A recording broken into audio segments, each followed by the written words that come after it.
Boom. Oh, how many I don't know if I told you this or not. I don't know how to edit the video, so that's in there now. I'll still edit the audio. I just am too lazy to learn. How many of these have you recorded yet for the book? I think 3. Are they out? Could I have cheated and listened to other people's work and You could just have, but they're man that smaller or, yeah. the biggest one is Bastards, but Oh, yeah, we it, talked about that in the past. yeah, I never I don't it was such a, are you recording? I am. It was such, let's say it that nice way. It was such a mess, like a complete, just, it was fun. It's so much fun. I did so much trolling, but they ended up naming the episode, I Love Sausage with Bill Adama. And didn't, I mean, it was, no one would ever know it was my book or me, and I'm completely fine with that. That's But funny. it was a blast. Anyway, so you're like the first super duper legit. I think they're more legit than me. Anyway, it Well, doesn't I'll matter. tell you this. I was on This Is Not Church podcast. Have you Oh, heard John that? Turney. Yeah, Yeah, yeah, yeah, yeah. I'm familiar with him. Yeah. And they had not read it. And Oh, so that makes it difficult, right? I feel like yeah, it does. yeah, yeah, yeah. Um, how do you did you send it to them? Yeah, I sent them the digital, so they had Oh. it. And then they bought it while we were interviewing. Oh, yeah, we should have Yeah. prepared. Yeah. Well, all right. So you're the first, Speaking, like, super duper legit. yeah, well, I read it. Yeah. I'm almost done rereading it out loud. I think Yeah. I have half of chapter 15 and then what's there like 19, 20 chapters? 21. 21. So that's all that's Yeah. left there. So 40, You're the 50 man. pages, I think. So, Cool. and then I'll have to send it to you and figure out what you want me to put in front of it because I'm sure I have to say Yeah. things because all that's there is the chapters. And I So, won't know that, so I'll probably have to ask Ralph about mm, his opinion because he'll know and I won't. yeah. Anyway, cool. Yeah. Here we go. I always hate starting. Brandon Andress, we're back. We did it. You're what's this been like 2-3 years now since you were on the show? It's been a minute. 2018. 18. God, yeah, that's 3 years. It's a long time. It doesn't feel like that long. Welcome back to the show, man. Dude, it is so good to be back. I felt like I never really left because we've kind of developed a friendship along the way. And so, Beauty and the Wreckage came out. I was on the podcast. And then it seems like it wasn't too long after that where I wrote this kind of huge blog series on hell. And you picked it up and did an audio version in 2 episodes, which Mhm. was amazing, by the way. Mhm. And that had a huge response. Thank you.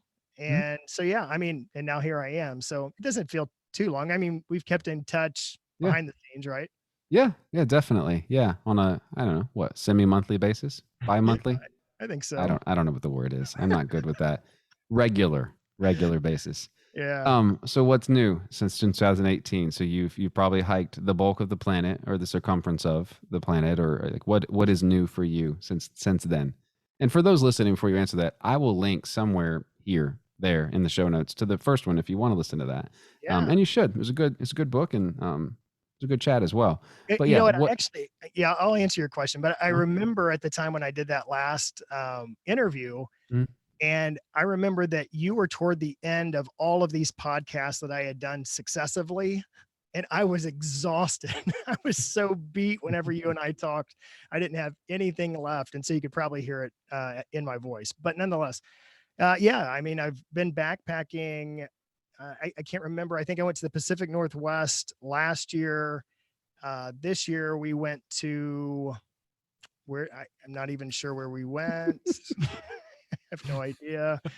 Yeah, I've already lost it. So Antarctica. no, we were in Colorado. We went to Colorado and did part of the Colorado Trail. And so we Mm, did that. And then 3 years ago, I guess right after you and I chatted, I went to Wyoming and got hurt. So that was the first time I've been hurt on a trip. But yeah, from a backpacking perspective, that's about it. I think we're going to go back this coming year to Wyoming one more time because we have failed the same route twice. mm, One time, a guy got sick with altitude sickness.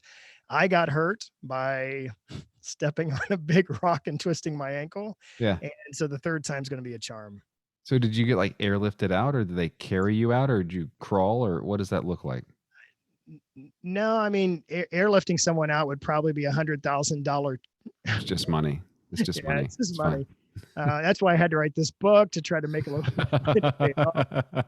No, but, I just tightened up the boot and said, "Let's do it," and I twisted it a couple more times because you kind of lose that structural Mhm. support, and I think I did 30 more miles on it. It was the size of my knee when I finished, and it took about 6 to 7 months to heal and Ugh, strengthen, and I was ugh. ready for the next year, but it was pretty rough going. Sounds awful. Yeah, it was terrible, but, I mean, these are stunningly beautiful places. The solitude is second to none.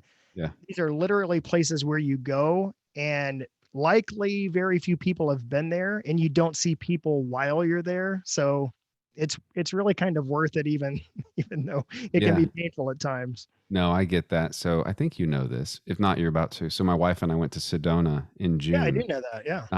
Loved every like there were so with the time shift difference, we would be out there at 3:30, 4 o'clock in the morning, Yeah. which is fine because the trailheads are open. And we would finish our hike by 10 o'clock in the morning. Hike, 5, 10, Yeah. whatever miles. And it wasn't too hot, wasn't too cold, but we were by ourselves. Like we literally could have done whatever we wanted. And it was wonderful.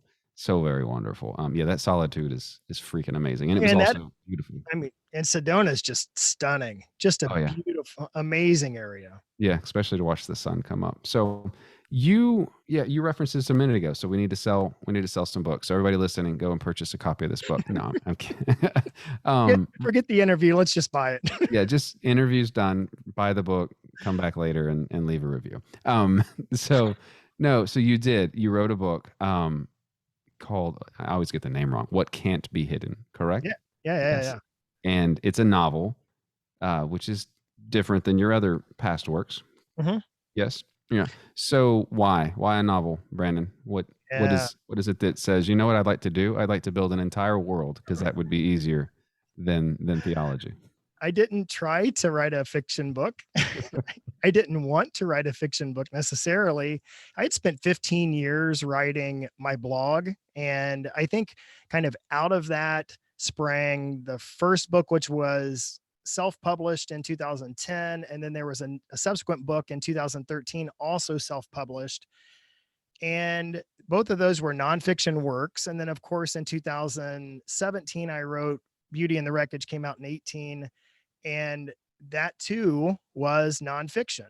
And I'll tell you what, I I started getting this sense internally, and I can't really pinpoint when it was or how long ago it was, but I started getting this feeling that I don't even know how to say it, that something had to change because we had reached a point largely in our culture where as soon as someone would introduce an idea, someone could look at the idea and say, I agree or disagree, and shut down the rest of the conversation. Hmm. And that whole dialectic of being able to engage with people and share kind of your truth about opinion ideas and wrestle through that and try to find greater truth, it just seemed like it was being lost. I think we've largely lost it. I think I'm kind of getting hopeful again that we're starting to rediscover that. But at that time, I was getting the sense that man, I was putting out blogs and people were just shutting down before they would even engage with it and wouldn't even wrestle with it. They had already preconceived ideas either about me or the content, and they were just done. And so I was feeling that, but I never would have thought fiction. I mean, that was not the remedy. I thought really honestly, the remedy was just I'm done. Mm, To mm, be frank, I yeah. thought I'm going to shut down the blog. I will archive it. I will keep it. But I felt really disengaged. And then in June of 2019, and I've told this story before, but I was mowing my grass and I was probably like 4 swipes into it. And all of a sudden, this image kind of, I say downloaded, it just came to my mind. It was just out of nowhere. And this is how primitive it sounds. It was a circle with like a line through it. And I started thinking about it. I'm like, that is a fracture in the whole. That is an island. And I thought, man, I started having this idea. So I stopped mowing, got out my phone and started taking notes. And it was just like this massive download. I stood there for 30 minutes and just typed on my phone like these ideas that I had. And Hmm. probably 3 days of doing this, right. I didn't stand in the yard for 3 days, but My I would wife take came out. She mowed the grass. I sat down. and under the moonlight, he continued to take notes. And so, I took some time to sleep at night and then I would wake up the next morning and take some more notes because all this stuff was coming to me. And for me personally, the way that I work, anytime that I write, I can't write just ideas. I have to write where I have a passion and an energy inside of me that just feels like that it's going to explode if I can't get it out. Mm, And the problem with that is, as you can imagine, trying to sustain that level of emotion and intensity over the span of a book can be exhausting. yeah. And but at the same time, I just don't want to write to write. Not I don't want to write for writing's sake. So I parked all those notes for 5 months and I thought I'm going to go back to it. I'm going to reread it and see if I still have that energy for it. And so whenever I went back in October of 19, I was like, man, this is clicking. More ideas were coming. And around Halloween of 2019, 2 years ago, I started working on it. I started putting Mm, together character, descriptions, character arcs, the timeline. I mean, everything you could think of. I have a notebook that's just full of scratch and scribble. And that was the genesis of it. yeah. So is that the same way you fight is that the same way that you write your nonfiction as well? Just burn the wick at both ends and then turn it in? No, I don't think so, but this was really weird, and I think that you'll probably hear a lot of this a similar story from other authors during this Mhm. time, is that I was on one particular, timeline, I think, in what I wanted to get done with this book and the time that I wanted to finish it, but then COVID happened, like, what? I started in November, so March, so Yeah. 5 months into it, and all of a sudden, my timeline just shrunk because I had you know, of course, Time. mornings I would get up and write before work, but then on weekends I just had all the time in the world. So I'd wake up at 5 a.m. and write until 2 or 3 p.m. in the afternoon on Saturdays and Sundays. And all of a sudden I knocked off 3 months of writing, which Yeah. was just unbelievable. But it was kind of nice in a sense. But one thing that I didn't expect is that there's a certain, like, for me, there's so much of me in this book, for better or worse, that there were things that were happening to me while I was writing that I didn't like. And I felt like, um, What do you mean? yeah, it was, this is going to sound really bad, but it was almost a sense of mania at times because I couldn't shut off what was constantly going through my head with carrying all of these characters with me. And at night, my mind would literally, I couldn't shut it off. My mind would race all night long and I would wake up the next morning completely exhausted. Mm, I've never once in my life ever, I don't, I like, I don't even know what the word anxiety means or stress. I'm like the most carefree. I don't get worked up. And I had to go to the doctor because I thought that I was having heart issues hmm. in the middle of this. And he said, no, your heart sounds great. We did an EKG. And he's like, you're anxious. Yeah. So Huh. there were certain, and I attribute it directly to this book because there were things that I was wrestling through myself. I'm just going to be honest with you and your audience, and I don't say this in all the interviews, and I probably don't want to talk about it too much with other people, but there's a lot of this that's uh, like an autobiography. It's Mm, autobiographical. No one would ever necessarily pick that up. I mean, mhm, it's deep within it, but it's like there's certain things that I needed to work through in this fiction book mhm. without making it obvious. Yeah. Yeah. So I have 4 questions scripted specifically about the text. One of them is kind of that. It's an autobiographical question. Because what I know of you is to recharge, you escape to the middle of nowhere. Yep. Um, and the setting for the book, as long as I'm not giving away more than you want, is also in the middle of nowhere. Why? Like, what is necessary to reconnect to some not epistemological truth, because I don't think that that's the right way to say truth, at least not in this context. What is the necessity to get away from all of the things? It's an interesting question because, in one sense, if you look at the setting, which is an island, you would think this is a place where people go to get away and find solitude and respite and recharge, right? Hmm. But what we find out very quickly is that it just doesn't come naturally.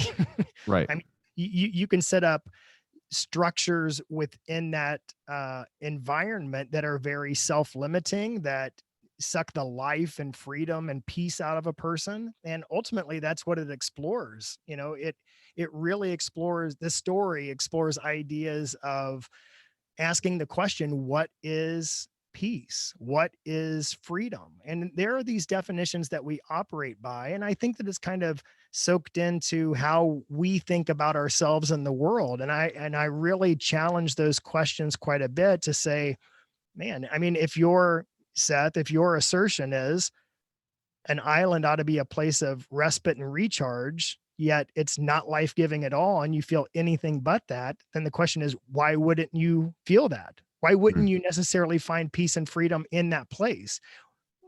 That's the fundamental question. Yeah. Yeah. But the problem is I'm asking the question, Sir Brandon. So, You got to know anytime that you ask me one, you're going to get one back.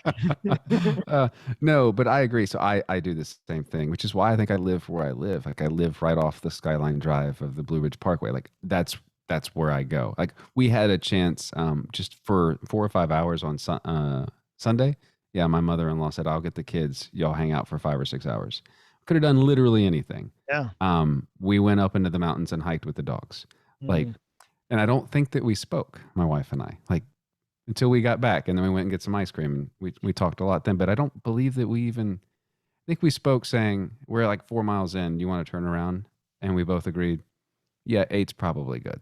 You know, and But it's like your intention was that you wanted to be in a place of presence with your wife mhm, that was regenerative and restorative. yeah, Yet I've been on trips and passed people that are texting on their phones, that are, they have it clipped to their side and the volume is all the way up with the speaker. mm, And I think there are people that just can't cut the change. So it's like, I think that that's really the thing. It's an intentionality with mhm, what you're doing, and that's exactly what we find. And the other, I know we're being super enigmatic. Let's just cut in here for a second, because I can imagine like listening to this interview, and I'm like, man, you guys are kind of talking this large 40,000 foot view meta yeah, narrative language, and we're not even sure anything about this book. And the truth is that it's really impossible to talk about this book, and it's really difficult when you're trying to get people to buy it. But it's hard to talk about this particular book because every single thing in it is a spoiler. And so we're not being super elusive here. mhm. It's just that I find it very difficult to say much about it specifically without giving all of it away. Yeah. No, I agree. I've sent you bits as I've been rereading back through it, and so to speak a bit to that. So, like, there are times when I'll read a couple paragraphs and I'll be like, "Oh, well, that sounds like the politics that we live in today." There are other times where I'm like, "Oh, Congress is arguing about that today," and then there are other times I'm like, "My pastor just said something like that, very similar on Sunday. I like this."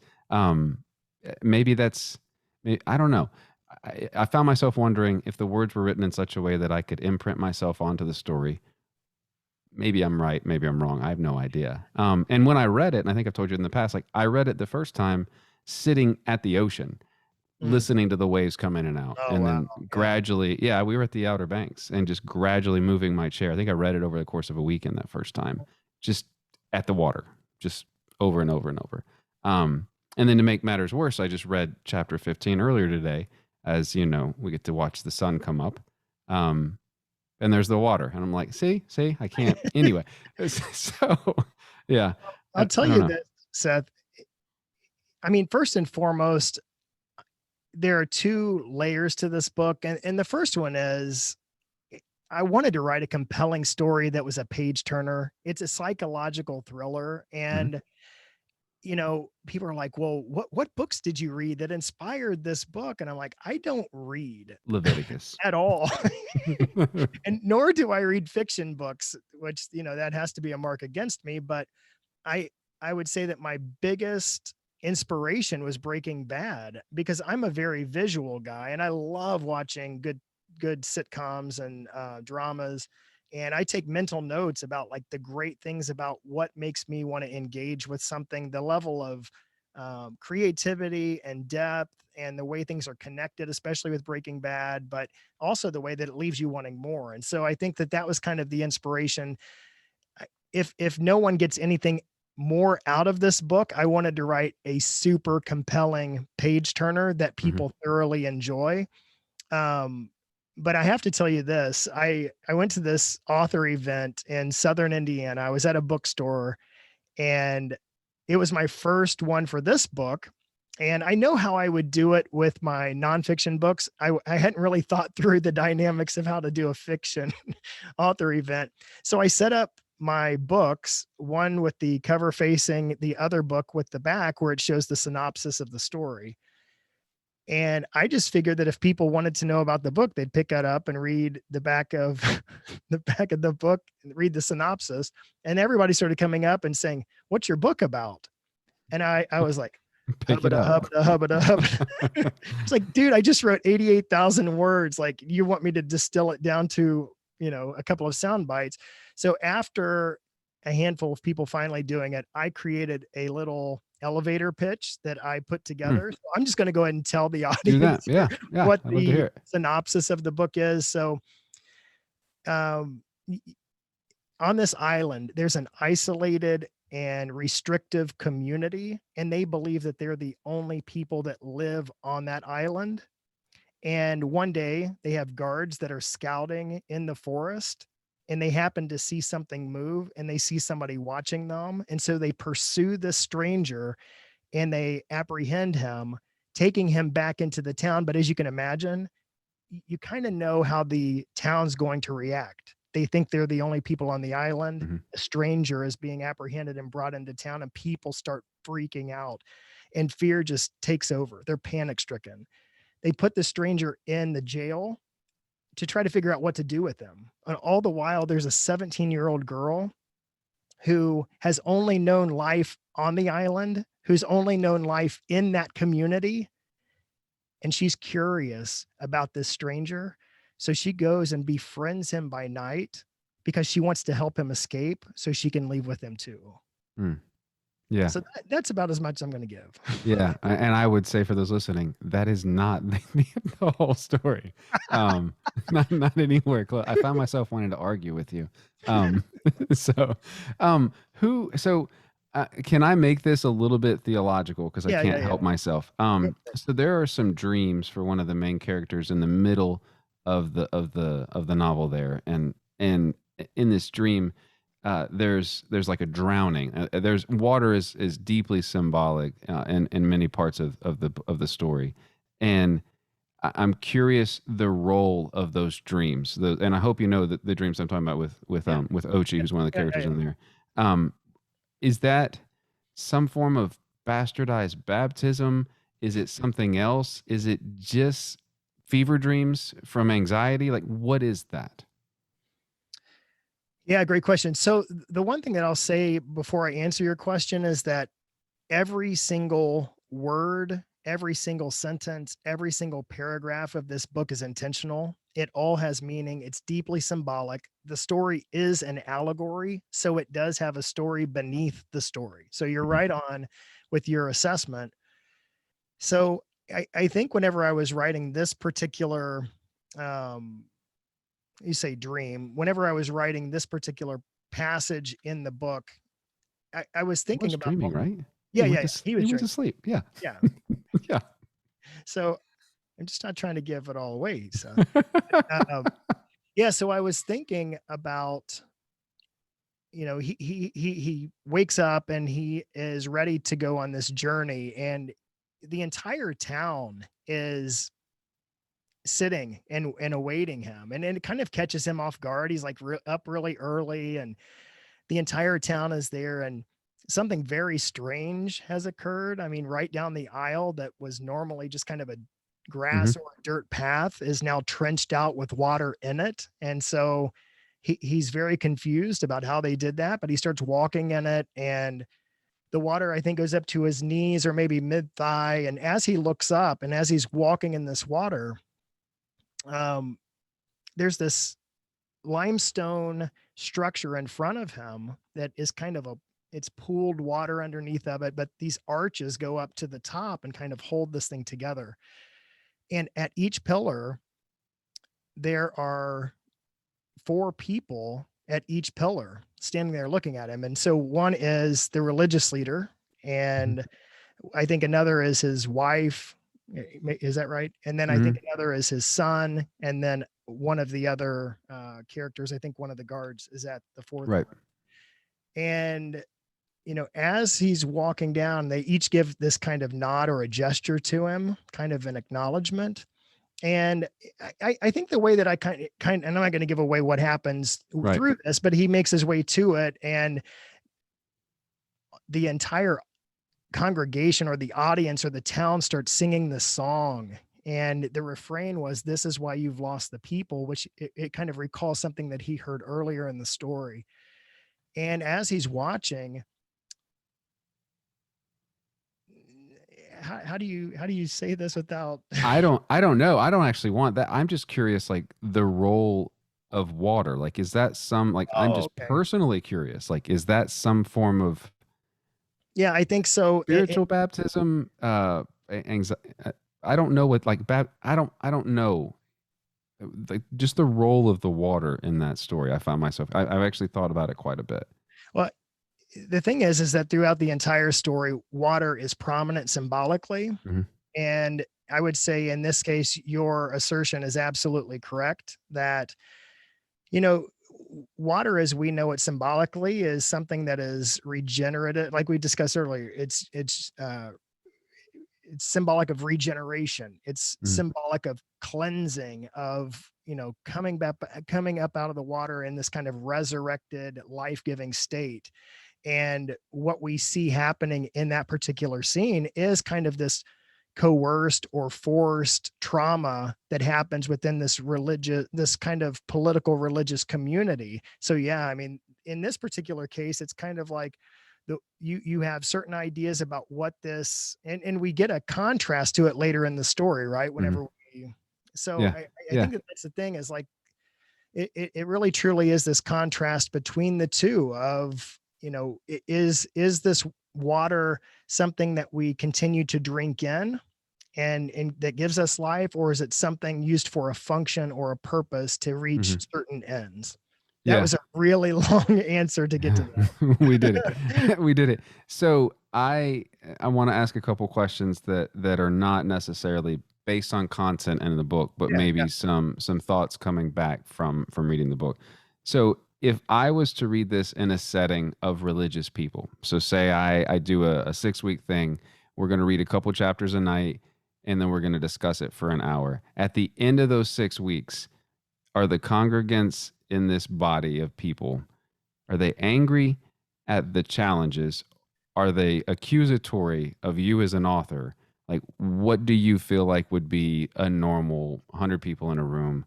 Be like, yeah, that's not, that's not, because I've told people about some of the things in it, Yeah, yeah, and they're yeah. like, yeah, well, I mean, I know that's not me. I'm like, but it's me. That's it time. You know what I mean? Like, what do you feel Yep. like the feedback would be from people just taking that in? So on the back of the hardcover book, it's completely blank. And this is very bizarre because that's a place where you would typically put blurbs from people who are writing, trying to get others to buy your book. Yeah. And I intentionally left it blank because usually you get people to write blurbs Yeah. who reach the specific audience that you're trying to reach. And I also know that people tune out because it's like, well, like the last book I did had Roar on the back, it had Hillary McBride on the back, and people can automatically look at that and be like, wow, that's a way more progressive crowd than I'm comfortable with. And so Yeah. it alienates an entire demographic. And with this fiction book, I did not want to alienate anyone on any at any end of political either end of the political spectrum, Hmm. because it's going honestly, and I'm not saying this to be shocking or anything, but it literally is going to step on everybody's toes. Yeah. And it doesn't matter where you're at. I had somebody who read it early on. One of the early readers said, "This book can be an inch deep, or it can be a mile deep." And I Hmm. think it's just a matter of where you want to go. I mean, how will you engage with the material? How will you let it sit with you? There are people who read maybe the first chapter and assumed that I was making certain political statements, but to be honest, the more you get into the book, you realize, wow, this is way more complex than I imagined. This is hitting everybody everywhere. Yeah. Yeah.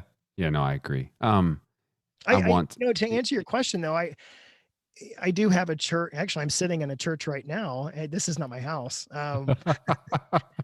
We've been recording a podcast, and we've been recording it here at his office, and so that's why I'm set up here. But um, he has a group of people here at the church that are going through it right now, and I want people to know that this book for me it's not a Christian book. I mean, I think you probably know that. I mean, it's not really, I think that they may have put it on Amazon as like one of the categories as Christian. It's really not a quote unquote Christian book.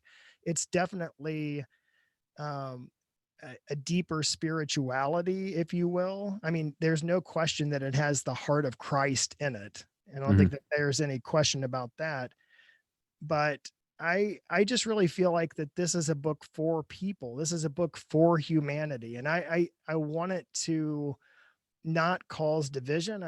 That's not where I'm at anymore. I'm just not in that place. I really feel like there's a place for challenging the systems, and they need to be challenged. There's a place for running from the system and deconstructing, and I've been there a long time ago. I mean, I think I started that in 2007. So I've been in that place for a long time, and I'm at a place now where it's like, I think by finishing this book, that was the absolute close on deconstruction for me. And I'm like, how can it be life-giving? How can it be Mm. helpful? How can it begin healing some of our deep divides? And Yeah. that's just the heart of it, I think. Yeah. As someone, so I also, I think I'm on the other side of deconstruction. And I've reached a point where I'm like, I love that you like that. About, like, when I'm talking to other people, I'm like, I like that that's where you're at. I've Yeah. been there. I like that that's where you're at. I've been there. It's a good place to be. I liked it when I was Absolutely. there. It's just easier that way. Like I can relate to that. I've had that same thought at times in my life. Um, if you could throat punch one of the characters that you wrote, who is it? Uh, you know, let me just say it this way, a lot of them, because well, it's because, here we kind of go again with the autobiographical nature of it. There is a lot of me in all of the characters because it's different times of my life. Hmm. And so whenever you see some of their good parts, hopefully it's maybe where I'm moving toward. And if you see Yeah. some of their bad parts or their shortcomings, hopefully that's where I've come from. And I'm probably bringing still some of the shortcomings with me. But I think that anytime that I see, like one of the things that one of the main protagonists, Thura, deals with is she's reached. I mean, she's right on track, man. She's hungry. She's young. She wants to find freedom outside of this community, Hmm. and yet she really struggles with believing that everybody she's left behind is a lost cause, Mm. and believing that there's nothing redeemable about that community. And it's like, I Mm. wanted to throat punch her. Really? Yeah. Well, just Yeah. because of that. And then, then there's another character who's a main protagonist, and he is a lot of the issue for the community. And I'm not going to go too deep into him, Yeah. but it's like there's that. And of course, the main religious leader, he's he's Definitely. something else. But Yeah. anyway, yeah, Though there's a lot of I dynamic. actually don't think I want to throat punch him if he was a person because I totally can get that. I see it daily. Like the what's the word I want to say? the ability to intentionally make yourself appear and become more powerful. Mm-hmm. Um, I struggle with that. I see other people do it well. The person for me that I wanted to punch every time she's on the page is actually Velos. I can't stand her. I can't at all. Every single time Yeah. that I just There don't get. actually there was not much really good about her throughout the entire story. Maybe that's why I just like Uh, every time I literally will breathe a sigh and be like, fine. Um, so that's so funny to hear. Um, yeah, I mean, but truly that's it. I mean, and maybe you've had the same experience as you were reading it, because I've Mhm. had actually people say this. They've said, I think there's a discussion group on Facebook for people who are kind of wrestling through the book and asking Really? I questions. don't And think I'm in that. okay, well, it's I'll I fix it. think it's a private group, so maybe I'll just invite you Sure. into it. Sure. But anyway, I mean, a lot of people have asked the question about the characters. Like, a lot of people are saying, is who are these characters? Is it just one person in time? Is it, Brandon throughout his life? Is it, so people are asking these questions. And I think that, there's probably a truth woven deeply within that. And some of it I've shared here, but the truth is that no matter who you are, I promise that you will identify with the characters, because Yeah. there's so much of us Yeah. and our current con- contemporary struggle that we have. And I think that that's what makes it so compelling and so relevant. I mean, I wrote this in 2019, but it seems like that it was written today. I Yeah. feel like, 100%. yeah. 100%. And Yeah. so I think that people can identify with the nuance and the struggle. And I think one of the things that, you know, getting into this discussion about fiction and why would you want to write fiction, and I didn't even give you the best answer of all of it, is because I didn't realize this ahead of time. I kind of discovered it as I wrote, but fiction is incredibly subversive. Mm. And what I mean by that is that with nonfiction, I just write what I know. Like, I write down what's in my head on a piece of paper, and that's where you agree or disagree. With fiction, you're weaving together a story with color and shape and emotion and nuance and background and story. And there's so much more complexity, and there's so much, you understand why a person's making the decision they're making. You understand where they came from, what forces are at work that made them make that decision. And it gives you an opportunity, like, while you're learning a deeper kind of meta truth about this, you're understanding the complexities of relationship. You're understanding how a person can perceive another person and how a Mm. person came to the decision they did. And I find it so incredibly, because it makes you feel what they feel. It puts you in their skin, and it allows for an enormous amount of empathy, which I think, me writing a nonfiction piece, people miss the entire Mm. point, or they just dismiss it before they even get to it. But with this, I'm having people from across the ideological spectrum wrestling with these ideas that they, or engaging with them like they never have. Yeah. Yeah. Who this isn't the book. Who is the woman in the video, the teaser video on Facebook? I have reverse image searched her name or her picture as best I can, and I can't figure it out. Who is that? Is that like stock and you made it, or what is that? Yeah, it's a stock video, and it's the Okay. most god awful stock image, because it looks like a like lake water, but I manipulated all the color and made it super Oh, you cool. did that. Yeah, I made the video. Ah, And then my friend, when I did Outside the Walls podcast, and I had a couple of other hosts, one was Sarah Dismore. She did the voiceover. So ah, yeah, ah, I just kind of love doing that creative stuff. And I'm like, dude, I'm going to make an epic trailer to the book. And anyway, people can find that video on YouTube. If you just type in "what can't be hidden" or Brandon Andress, it comes up yeah. like a 30-second promo video. But yeah, Yeah, yeah, stock, it's good. stock video, bro. It's good. So, if you're willing, I would like to ask you specific questions, and you alluded to it at the beginning. If you're willing, but after probably I have you plug the places, because I do have specific questions, Yeah, and yeah, I yeah. could call you tomorrow on the cell phone, but then no one else would benefit. And for those people that are cheating, just stop listening after a bit, and I'll tell you when. But I want to ask you the same two questions that I ask everybody that I have on the show this year, and maybe they'll be easy, maybe they won't. So what do you feel like we should be talking about as a body of people that believe things? So in this case, we'll call it church. It could really be anything, and that if we don't, in the current environment that we live in, it's going to cause damage in a way that if we continue. And you alluded to this at the beginning. People have their self implied.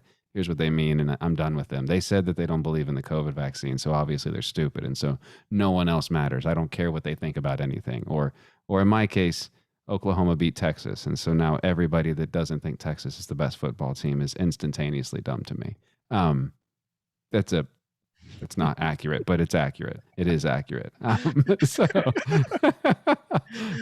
what do you feel like are those things that need to be spoken about? And I asked the question as a sarcastic play on words of just the name of the show, because I realized after all those years, I really dropped the ball on using that. Yeah, that's a fantastic question. I think, and I'm just going to answer it for what's right now on my radar and how I'm feeling. And actually today I really thought this. I thought this has to be it, or we're not going to have a future. I really believe that we have to get better at the dialectic. We have to get better at coming to the table with people with different perspectives and ideas in a posture of humility, and be able to have conversations about different ideas and work through that together to find greater truth and to learn from each other. And I really believe it, because I think, I'll give you a couple of examples. So I'm doing another podcast. It's called the Way It Ought to Be podcast. And this past week we were talking about cancel culture. Mm, And so we're just kind of taking on these great big ideas each week. And it's like, there's no way you could tackle it in 45 minutes, but we're giving a good effort at just the whole premise of the show is I myself, totally get that. Paul sitting Yeah. down, and no, we don't come in prepared. There's no Mhm. notes, there's no outline. And it's like a give and take of like wrestling through these big ideas of saying, how do we come to a greater truth? And what does the third way of Jesus look like in the midst of that? And so this past week, sorry about that. This past week, we got a note from someone who was saying, and I think that this is very intuitive question, but she said, what do you do about you guys being like white guys and your privilege and coming from a privileged position and talking about cancel culture? And I just thought, and at the beginning of her comments, and I know she was completely kidding, but she said, I hope you guys don't cancel me for pushing on this. Mhm. And I thought, this is exactly, yeah, in one sense, the problem we have, and not saying that she was part of the problem, but this is the way we're wired, is we think that we can hardly say anything or even have a critique of an idea Yeah. without fear of being canceled. But then I thought, God bless her for being able to say, I'm joining you guys at the table now, and I'm going to bring my opinion of what I'm thinking. And we're going to hear that, and we're going to wrestle with it, because we want to hear her perspective and things that we haven't considered. And I, and so then let's contrast it. So I shared in another group, I shared today about this interview that I listened to with Joe Rogan and Jewel. And it was one of the most mind-blowing interviews with Jewel. It was amazing. She's so wise and so introspective and had great stories. And I shared it with people, and I said, you got to listen to this interview. It's so life-giving. It's so good. People are like, not listening to Joe Rogan, boom, shut it down, not Mm. engaged. And I thought that this is truly where we're at. Like we're we've reached conclusions about people, rightly or wrongly. Sometimes it's bad information, but sometimes, they may be a tough person to deal with. They may have controversial ideas, but you know what? I kind of hunger those kind of engagements. I really, there are so many people that I've met over my life because I grew up in a small church of 100 people. I had very small ideas. When I went to college, I had very small ideas when I went to this college that started expanding my mind and challenging me. And over that time, I've met people that have introduced ideas that have challenged me so deeply. And I thought, my God, they've got to be wrong or they're crazy or, and what come to find out, it's like it's expanded my mind, expanded my thinking, expanded my capacity to appreciate cultures and great diversity of ideas and people. And I think if I had stayed insulated, if I had stayed in that place where I was like, screw that, I'm not going to engage with that person, I wonder how much of a deficit I would have been Mm. in my life of not being able to grow. It doesn't mean that whenever you have, a dialogue, whenever you enter into this dialectic, it doesn't mean you have to agree on the ideas. That's not Yeah. the point. The point is there's an honest, hopefully humble give and take of respecting and learning from each other. And that's what I feel like right now we need so deeply. Yeah. And I would also say the book actually tackles that quite well. The ramification of not listening to people. Yeah. Yeah. Quite well, actually. That should be the elevator pitch, not the other one. That should be it. Just tell that story about Joe Rogan and be like, and that's what you're going to get by chapter 3. So, uh, yeah, no, I agree with that. I actually was in a different group as well. Someone posted something about a Mark Driscoll text that he had written on critical race theory as he plans to take it apart in the only the way I'm sure that Mark Driscoll can. Oh, sure, sure. And they were like, "Yeah, sign me out. I'm not doing it." I was like, "I'll download it. It's free for the weekend. I mean, I'll read it. I'm sure I can learn something." I have no doubt in my mind that Driscoll and I are going to come to massively different conclusions. Absolutely. Yeah, no problem. But he's also brilliant. I also happen to think he's manipulative, but that doesn't mean that he's not obviously charismatic and brilliant. I just don't Or it agree doesn't with. mean that he can't ultimately change and soften his heart. And Oh I God, think that's how amazing would that be?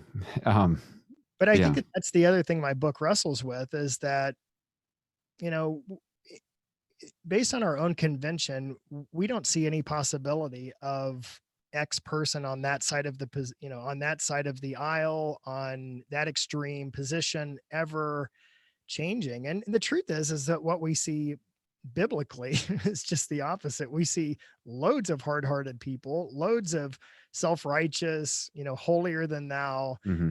Um, in Paul's case, someone who actually killed Christians Yeah. changing. And Yeah. I think that I always hold out hope that even with, I mean, we say this and maybe sometimes we say it as a cliche and maybe sometimes people don't really mean it. Maybe sometimes I haven't meant it, but I really have been that person, man. I've really been that person who's been on the wrong side of a lot of stuff. And Mm. I've been an ass during that time. And I've probably been the person a lot of people said, this guy has no hope. There's no way of changing his narrow-minded fundamentalism. Yeah. And Yeah.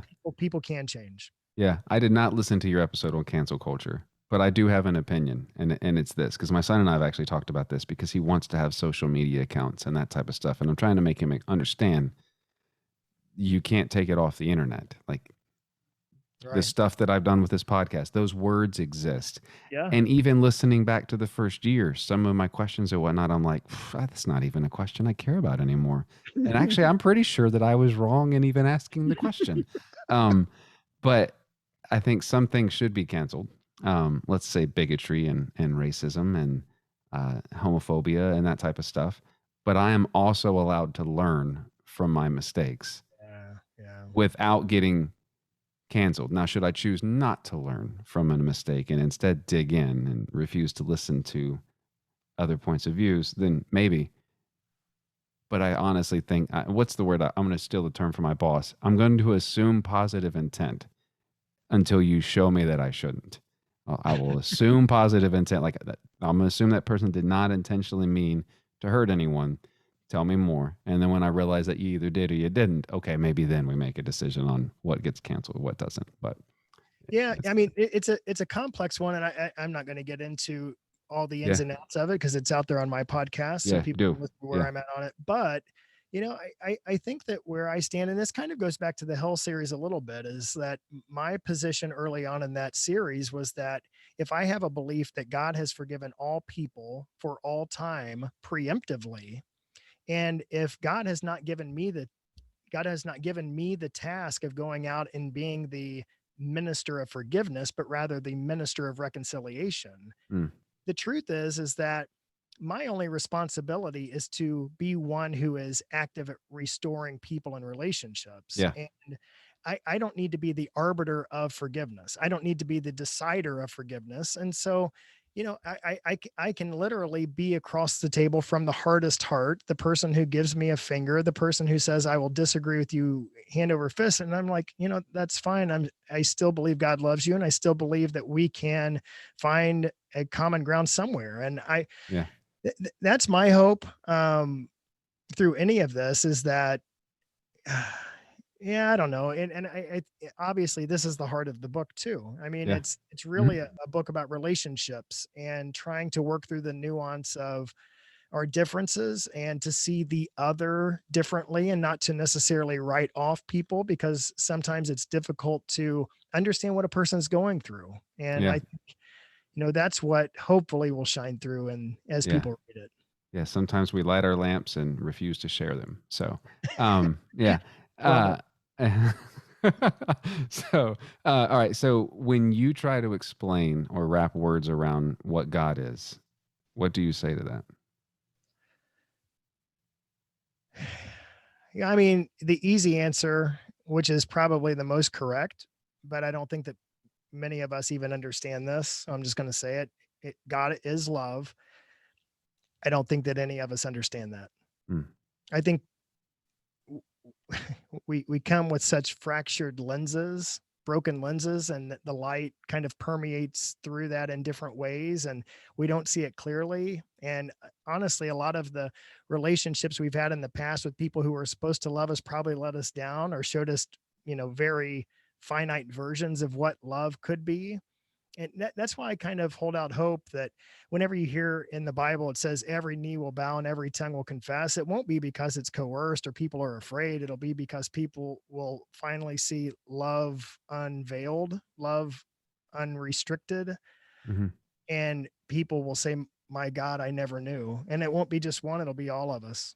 I think that we are so limited in understanding what that kind of love is that it if we ever get in, I think that there are times where maybe you get a glimpse of it in your life, right? And it brings tears to your eyes and Mm. and it changes you. I mean, there's no quite it's like that veil that's pierced and you just get a little bit of a glimpse of it and you can feel it and it I can feel it like right here in my chest, man. And it's that love that I actually I don't have many of these moments in my life, but surprisingly I had one 2 or 3 weeks ago.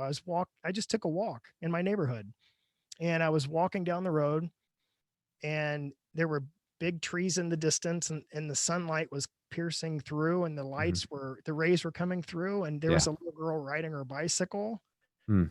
past me and I just thought it was just this overwhelming sense of just an I was enveloped by this immensity of love that I thought it's all gonna be all right.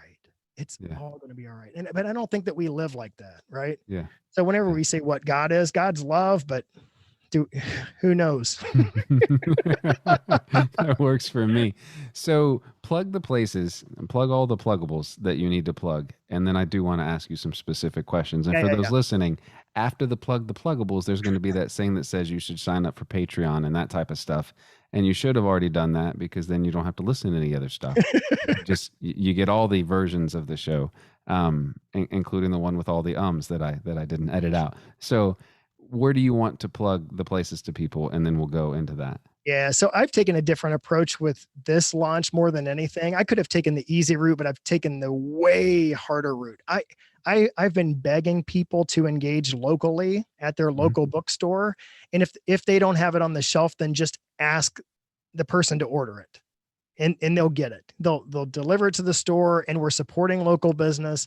And it's been so gratifying because I've had people all across the United States ordering it from their local bookstore, and it's been amazing. So Nice. that's the biggest thing, because look, I'm not against Amazon. I use it times where I can't get things locally, right? So I'm not anti. I really don't feel like putting more bucks in Bezos's pocket, but you can get it everywhere online. So, the Barnes and Nobles, the IndieBound, the Amazon, bookshop.org, anywhere and everywhere. I encourage people to get it. But if you can, and if you have the ability to buy it local at your bookstore, then please, please, please do that. Okay. Is there an easy way for people to do that, or they just need to go like find their local bookstore, or is there like a repository that says, no, here's my Yeah, here's yeah, my yeah. bookstores? Yeah, the easiest thing is to go to bookshop.org, which is really incredible. It even helps fund local bookstores. Mm. IndieBound is another place, INDIE bound.org. And you can enter your zip code. It tells you what your local bookstore is. So that's amazing. And I think you can buy it through IndieBound, and it goes through your local bookstore to arrive at your local bookstore. You can show up and get it. Yeah. Yeah. So, I mean, there are ways That's to cool. do it. I know it's way harder, but let's be honest, during COVID, a lot of our mom and pop shops have had a harder time making it through this. And so I really just want to support them as much as I can. Yeah. No, that makes sense. Cool. Cool. Good. All right. So people, I'm gonna give you one last warning.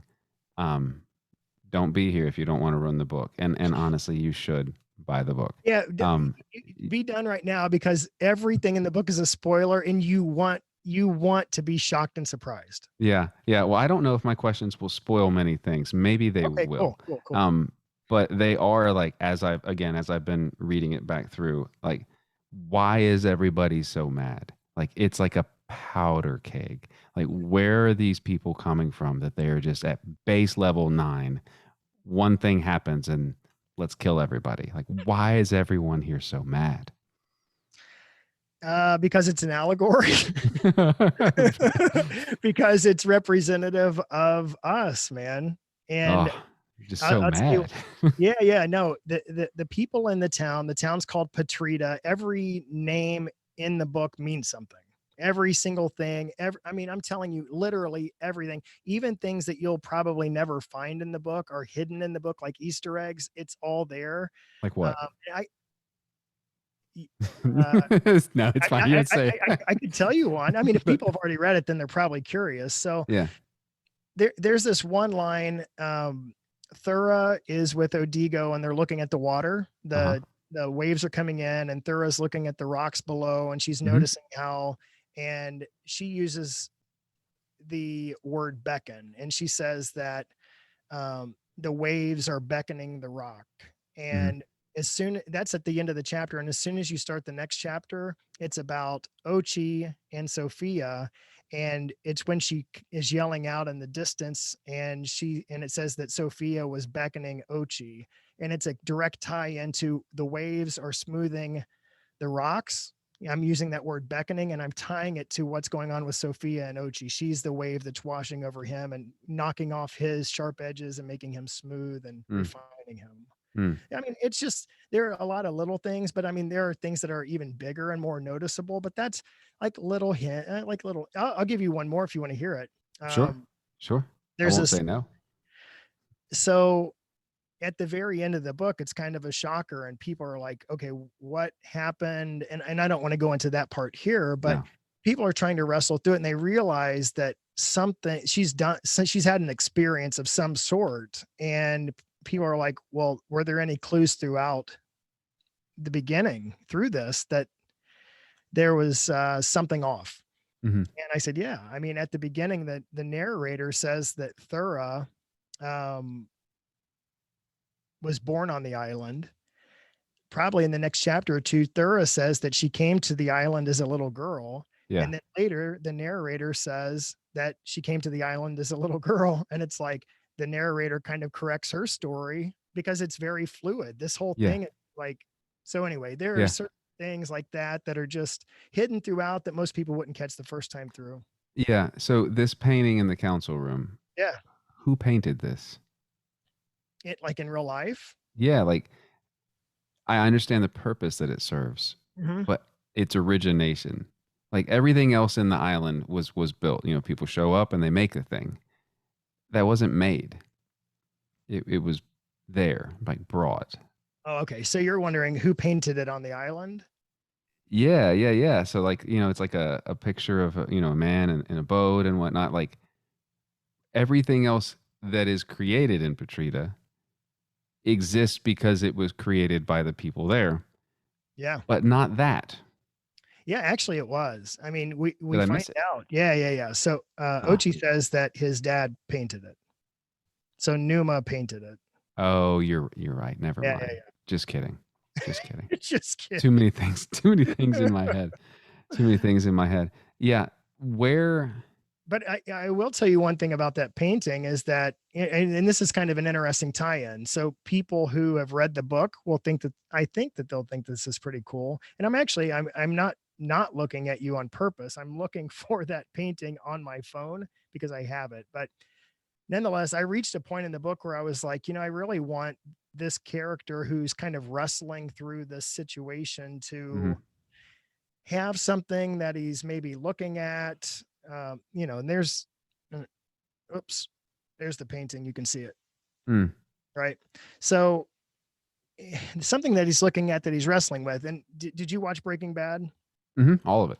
All right. So there's this one point where there's a picture in Walter White's house, and it's a dad who's in a rowboat and he's leaving the shore, and his wife and two kids are standing there waving at him as he's leaving. In the weather behind him looks really treacherous. And it's kind of representative of Walter White and where he's at in his life. He's leaving his family, he's going off into this treacherous, whatever. It's kind of predictive, Yeah. uh, foreshadowing. So Ochi is the one that knocks. I suppose. He actually kind of did, but so I was thinking about that, and I'm like, you know what, I would love to have a painting on the wall that he's wrestling with, and so I just kind of started digging around, and I found this painting that was online, and I'm like, it was exactly what I described in the book.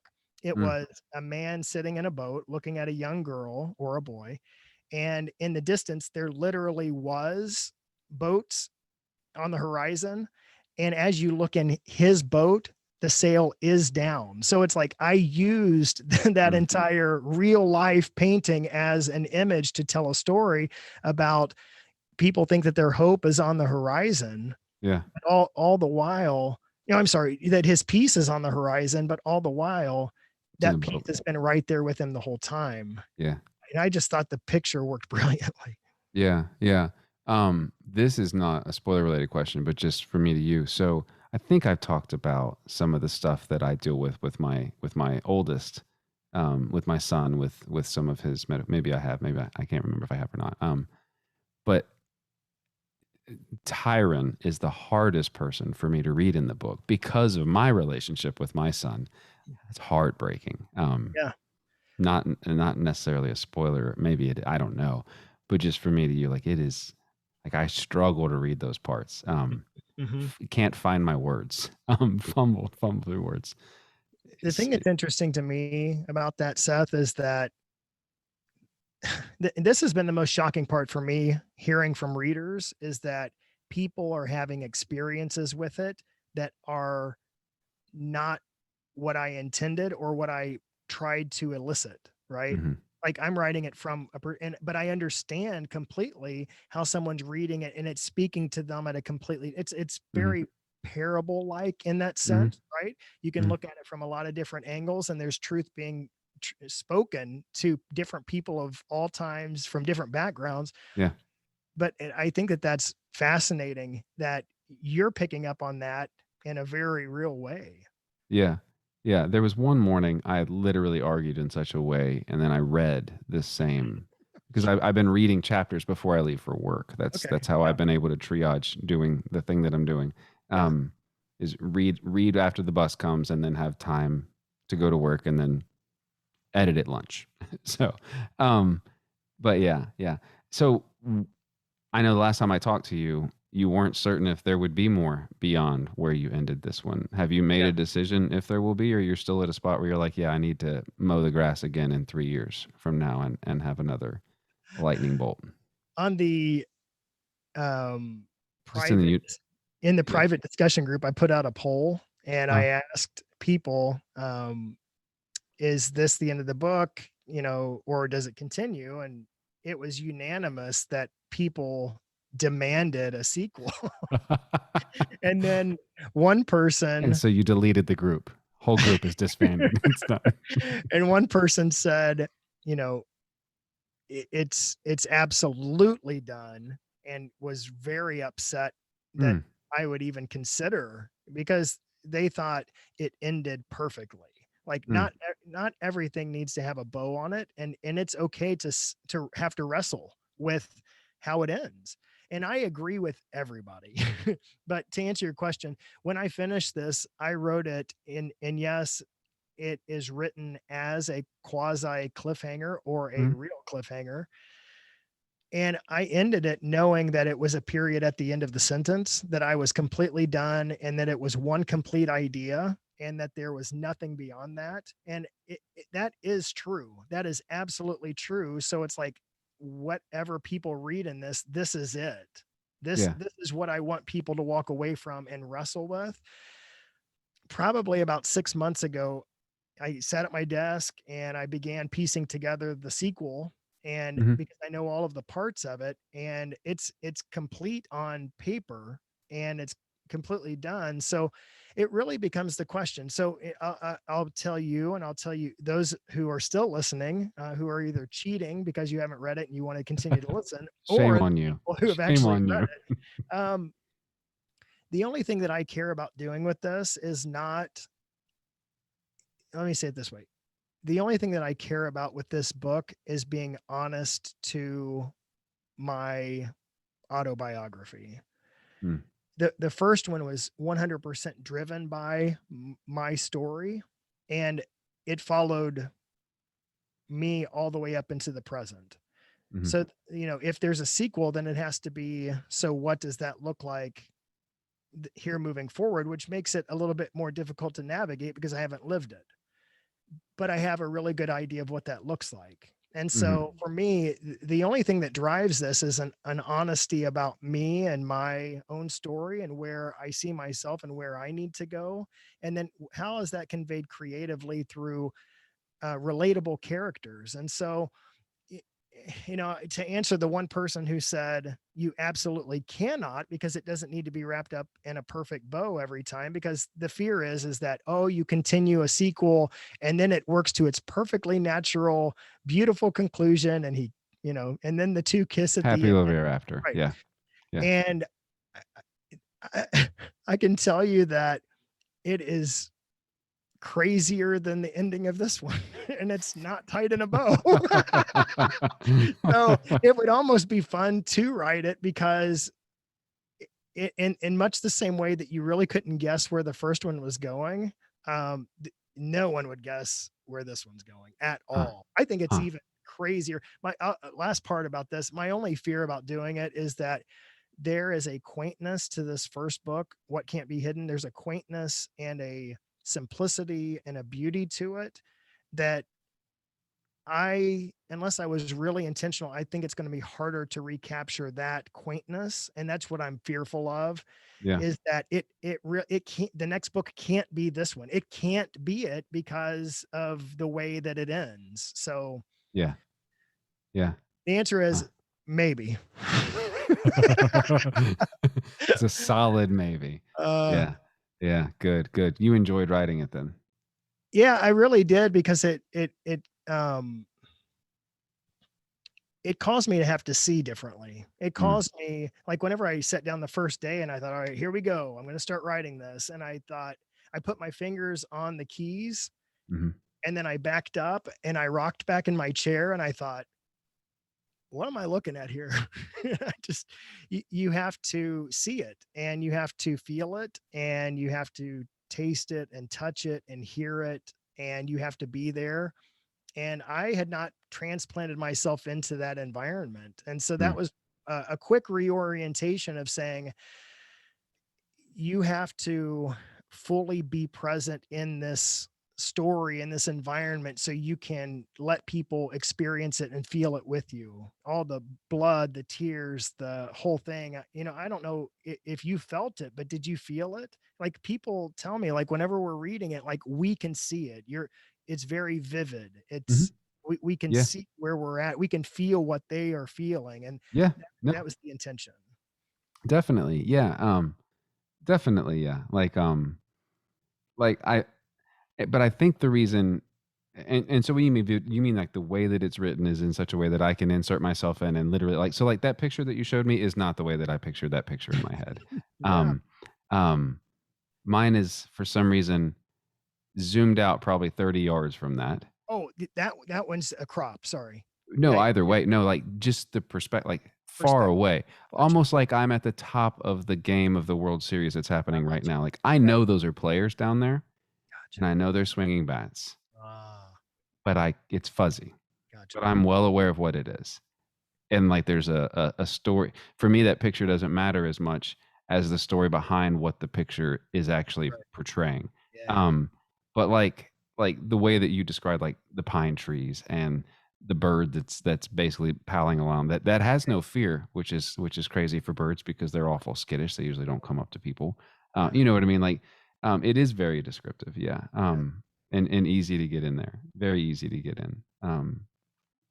Yeah, it's, but I also have a fairly vivid imagination. I don't know that everybody reads the way that I do. sure. Because I bite off small chunks and then I ruminate on it, and then I bite off another huge chunk. But it's that way with everything that I read. I feel like I forget who it was. One time I was describing why Midland, Texas can be beautiful as I was talking about noxious fumes, but the sun rising through it, which made it beautiful. And the guest on the show was like, and that's why we know there's a God, because somehow you look at the desert and you Yeah, found beauty in it. And he's like, and I'm not going to take that away from you. wow. So, No, yeah. the funny thing is that, and it's good that you read it that way, because I had another guy who read it, who I don't know, but he took an early copy of it and wanted to be a part of the launch team. He wrote me a note after he was finished, and he said, that was really kind of difficult. I was like, oh crap. I said, what do you mean? And he said, no, he said it was phenomenal. But he said, I approached this book like I was going to read it on the beach. And he said, I figured out after like 2 chapters, okay, I got to start over. I'm going to get out my notebook and I'm just going to start taking notes. And, that's the thing. But again, I mean, if people I want to did the fly same through thing it, though. As I was reading it, I don't know if you go back and look at your text. I would read a chapter and I would text you things and then read a yeah, yeah, chapter and yeah. text you Right, things. right, right. So, yeah.